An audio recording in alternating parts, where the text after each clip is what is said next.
Samantala, mahigpit din na nakatutok ang pamahalaan sa lagay ng mga manggagawang Pilipino na nagtatrabaho abroad.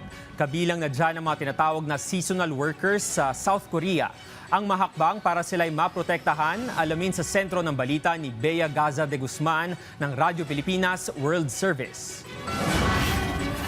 Patuloy ang pagpapaigting ng pamahalaan sa mga serbisyo para sa mga overseas Filipino workers sa South Korea upang matiyak ang kanilang kapakanan at proteksyon habang nagtatrabaho sa ibang bansa. Sa panayam ng Radyo Pilipinas World Service, iniulat ni Migrant Workers Office o MWO Korea Labor Attaché, Attorney Rosemary Duquez, na sumailalim sa Post-Arrival Orientation Seminar o PAOS ang mga bagong dating na seasonal farm workers. Layunin nito na mabigyan ang mga OFW ng tamang kaalaman tungkol sa kanilang mga karapatan at kung paano mapoprotektahan ang kanilang sarili. Kami po ay umiikot sa iba't ibang counties dito sa South Korea.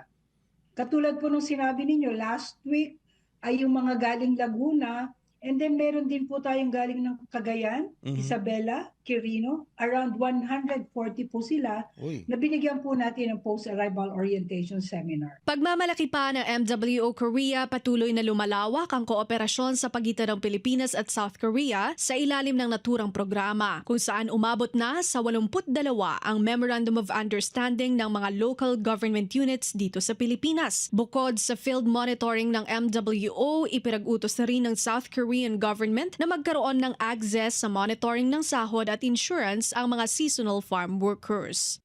Nire-require na ng Ministry of Justice na ang kanilang sweldo ay padaanin po sa passbook, no? Sa passbook po makikita yung actual at tamang sweldo at timeliness din po ng sweldo. So hindi po sila makakalusot doon. Ayun po ay maganda ring development.